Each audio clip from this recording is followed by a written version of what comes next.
Nah, jadi PR kita ini bagaimana masjid ini menjadi solusi hal yang berkaitan dengan maslahatul ammah, kemaslahatan orang banyak.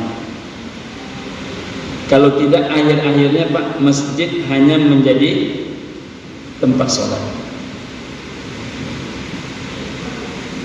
Maka kalau kita menengok mengapa masjid Jogokarian itu ramai, karena memang masjid menjadi solusi. Padahal kota infak tak ada, bakul tak ada, tapi mengapa sholat subuh berjamaah itu datang kita jam 4.30 tak bisa masuk masjid. Kalau di Masjid Syuhada datang kita jam 4.30 masih bisa masuk masjid, nah 4.30 kita datang tak bisa lagi masuk masjid, penuh, sesak. Sholat di luar orang. Kenapa demikian? Karena rupanya seluruh persoalan keumatan itu selesai dalam masjid. Payah betul mengajak orang ke masjid, Pak Ustaz di sini, Pak Ustaz. Karena dia pontang-panting mencari hidup dan kehidupan. Laba pucek-pucek muka kawan mencari kehidupan. Nah, maka Ibu dan Bapak rahimakumullah, itu harus sama-sama kita fikirkan.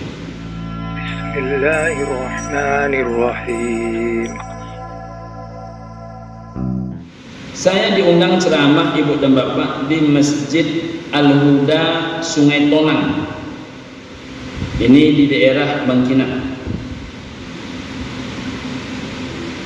Ketika itu acara dihadiri oleh Pak Kamsol, PJ Bupati Kampar yang lama. Ada pertanyaan Pak Kamsol ini yang bagi saya kepikiran. Apa kata dia? Ibu dan Bapak, kita ini, kata Nabi SAW, kata beliau, tidak dikatakan beriman bila kalian tidur dalam keadaan kenyang, sedangkan tetangga kalian dalam keadaan lapar. Nah, ini Bang Haji Datuk, kalau adalah yang lapar di kawasan Damai Langgeng nih, maka yang perlu dipertanyakan imannya adalah tentu adalah ibu dan bapak yang mengaji ini. Nah, saya lanjutkan analisa berpikir Pak Kamsol itu. Apa kata dia? Kalau ada orang lapar di sekitar wilayah Masjid Al-Huda ini, malam ini yang kan ditanak nasi itu tak ada, bore habis. Ini maaf ini Bang, rumah di Damai Langgeng ini kan banyak juga yang kaya-kaya, kan tinggi pagarnya nih, kan tak mungkin diketok nih. Ini saya minta maaf nih ha. Saya tidak mengkritik tentang pagar rumah ini, maksudnya secara ilmu sosial ini tentu menjadi sulit orang masuk kan, Ibu dan Bapak rahimakumullah. Ketika dia menahan sakit perut, belum makan di malam hari, nak ditanak boreh tadi menjadi nasi, boreh itu betul yang tidak ada, akan manunyukan mengadu. Itu kata Pak Kamsol. Nah, kalau boleh saya ajak diskusi nih Bang Haji Datuk dan kawan-kawan pengurus, kalau ada orang lapar malam ini, malam ini dia lapar, ke siapa dia mesti mengadu? Bore habis. Apa kata Pak Kamsol? Mestinya di setiap masjid itu. Makanya mengapa masjid itu tidak boleh kunci sebetulnya. Tapi kan Ibu dan Bapak rahimakumullah, banyak masjid yang kunci ya. Kenapa kamar mandi masjid itu tidak boleh kunci sebetulnya? Tapi kan banyak kamar mandi masjid yang kunci. Bahkan tadi malam saya tengok di Masjid Al-Qadariyah sudah mulai agak terbuka. Bagi bapak ibu yang beristirahat, silakan tidur di saf bahagian belakang masjid. Sudah difasilitasi. Ibu dan bapak rahimakumullah. Mungkin dia ke kamar kecil karena dia ini tak tahu lagi entah mana tempat beristirahat, bisa dia mandi di masjid. Kalau dia nak beristirahat, mungkin bisa pojok-pojok masjid. Tapi ketika perut lapar ini macam mana solusinya? Solusinya apa? Maka mestinya di masjid itu kata Pak Kamsol ada kotak, zakatkah namanya, infakkah namanya. Yang penting setiap orang merasa lapar, dia merasa aman, paling tidak beras sekarung 10 kilo, paling pun tak bisa 5 kilo, tambah dengan telur sepapan, itu cukup diambil ke masjid. Angsuran fortuner tidak. Ini yang sampai salah paham pula nanti. Ini kadang-kadang ada juga orang asal nampak peluang, asal menjadi pitinya Pak. Jadi kalau hanya untuk beras 5 kilo, untuk telur 1 papan, kalau memang tak ada yang akan dia tanah, dia datang ke masjid. Karena orang kaya tidak hanya membawa zakatnya pulang kampung, tapi dititipkan sebahagian zakat itu di masjid syuhada, bukan untuk membangun masjid, karena masjid ada pula jatahnya. Tapi jika ada yang melaporkan itu, tidak dicabut iman kita, karena kita dianggap lalai oleh Allah dan Rasulullah. Ini yang menyebabkan nilai pahalanya itu besar. Kal mujahidi fi sabilillah, sama dengan jihad fi sabilillah. Yang banyak terjadi itu ibu dan bapak kasihan. Awak kasihan nengok siang begini Pak Ustaz. Memang jatuh banaknya nampaknya. Jadi setelah kasihan solusinya apa? Itulah awak nak mengarati entah apa jalan keduanya Pak Ustaz. Jadi kalau kasihan itu tidak ada solusinya, maka kasihan itu hanya menjadi pembasah lisan saja.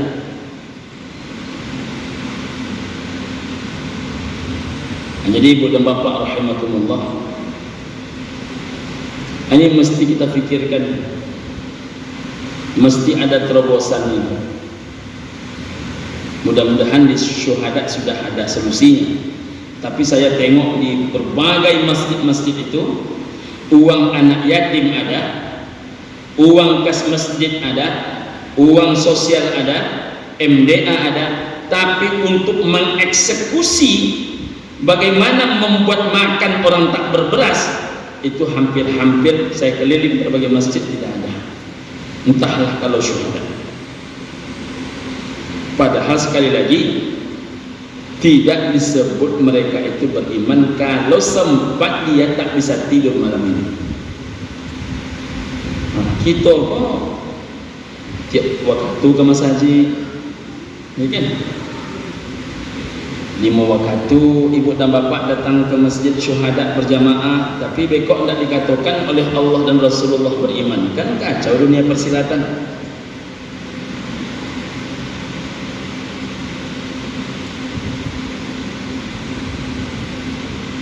Tapi ada juga orang yang kadang-kadang masih bisa bertengger dia di atas orang-orang susah itu. Orang susah itu mengurus KTP, orang susah itu mengurus surat, masih berani juga dia menanyakan berapa rupiahnya. La ilaha illallah.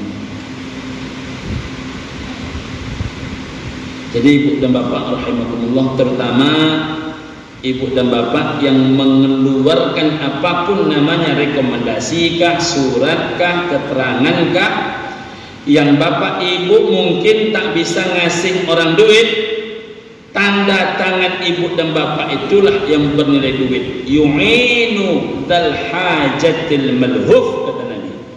Itulah disebut dengan menolong urusan orang yang teraniaya. Nah, inilah kewajiban kita ibu dan bapak rahimakumullah. Kalau saya carikan dia jodoh macam mana Pak Ustaz? Bapak tak mungkin menikahi dia. Karena kalau menikahi Ustaz parah perang dunia ketiga Ustaz, parah ni kalau Ustaz. Tapi bapak ketemu orang soleh, dia masih menduda, hidup dia juga kemudian mampu untuk menikahi janda ini, menikahi orang miskin yang hidup susah ini. Dengan asbab itu menjadi berjodoh dia, menjadi baik ekonominya. Ini yang disebut dengan mencarikan jalan keluar untuk menolong para janda dan orang-orang miskin. Dia tersebut tapi kadang tak tersentuh solusinya ibu dan bapak rahimakumullah. Jadi harus sama-sama kita fikirkan. Memang itu tidak selesai di BLT kalau ibu dan bapak rahimakumullah, ya kan? Tidak selesai di kartu itu dah. Kan banyak kini zaman-zaman periode kini kok selesai dengan kartu ini, selesai dengan kartu ini, kartu ke kartu. Baru tak orang nak selesai dengan kartu lah. Nah, siapa sebetulnya yang paling bertanggung jawab Ustaz? Yang paling bertanggung jawab itu Ustaz itu mendudukkan kaji. Yang paling bertanggung jawab itu dua, pengambil kebijakan negara, pemimpin. Yang kedua adalah orang-orang yang kaya. Yang paling bertanggung jawab. Maka saya Bang sangat mengusulkan, terutama bapak-bapak yang berzakat rutin, jangan semuanya dibawa ke kampung. Jangan sikit-sikit kampung, sikit-sikit kampung. Jadi Damai Langgeng ini kampung siapa? Kampung bapak ibu yang paling hakiki itu ada Damai Langgeng ni lah.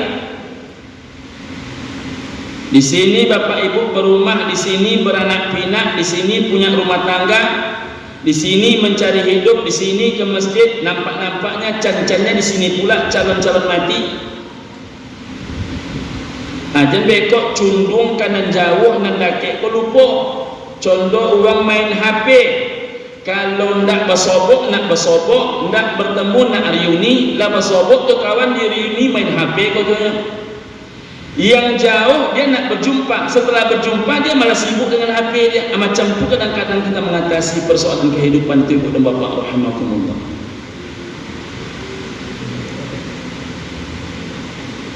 Jadi ibu dan bapak yang saya muliakan, ayah bunda yang saya cintai karena Allah, ini tanggung jawab kita. Ini tanggung jawab kita. Tapi ini tak mudah menyelesaikannya, Bang. Saya tak habis pikir, mengapa ini tidak menjadi bahan pikiran. Saya ngomong di beberapa tempat, duitlah Pak, saya bilang, duitlah kota itu. Apa kata sebagian pengurus masjid tempat lain? Awaklah menolong anaknya Pak Ustaz, yang ibu kau biarlah ini mencari yang kedua.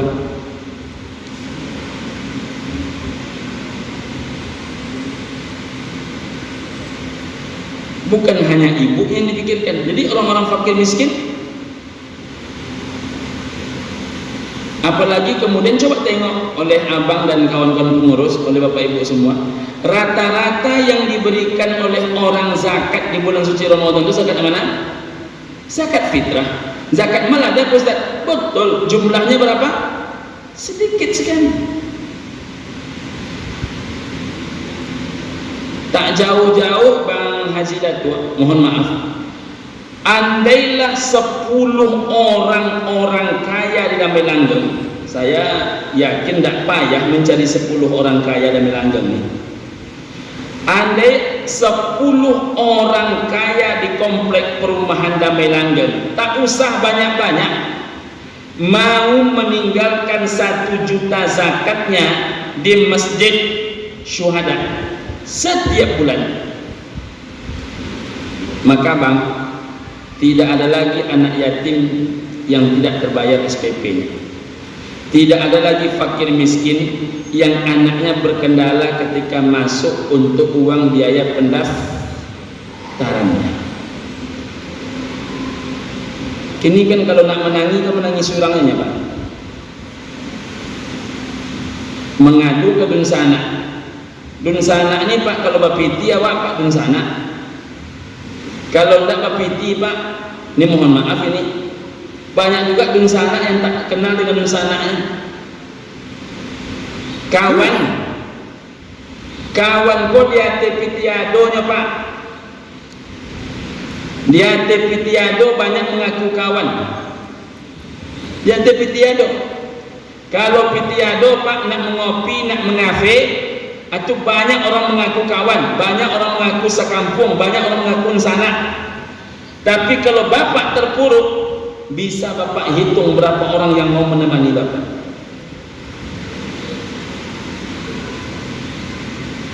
Ke siapa orang mengadu?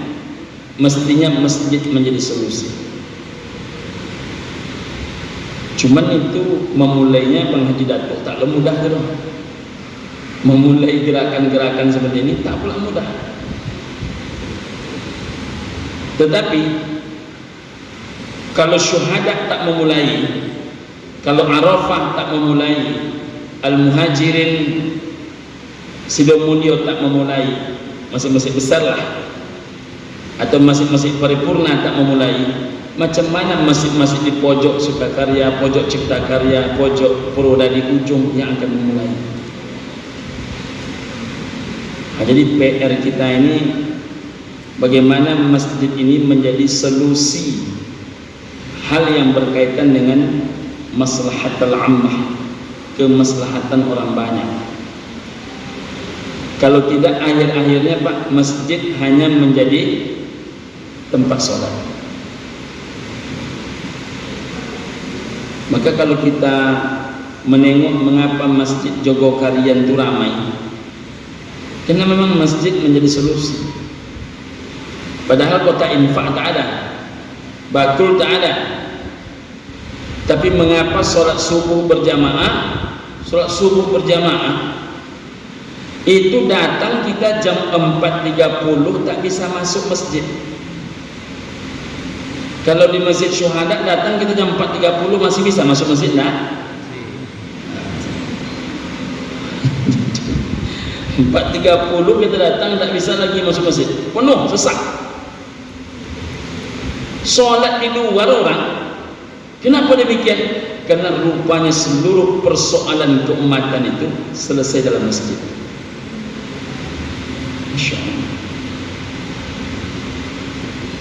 Jadi ibu dan bapak rahimakumullah, disitulah kita baru tenang. Tak ada alasan kita tidak menyuruh orang ke masjid. Kalau tidak Pak, bongi-bongi juga awak pun nak datang ke masjid kan. Payah betul mengajak orang ke masjid, Ustaz di sini, Ustaz. Karena dia pontang-panting mencari hidup dan kehidupan. Laba pucek-pucek muka kawan mencari kehidupan. Nah, maka ibu dan bapak rahimakumullah, itu harus sama-sama kita fikirkan.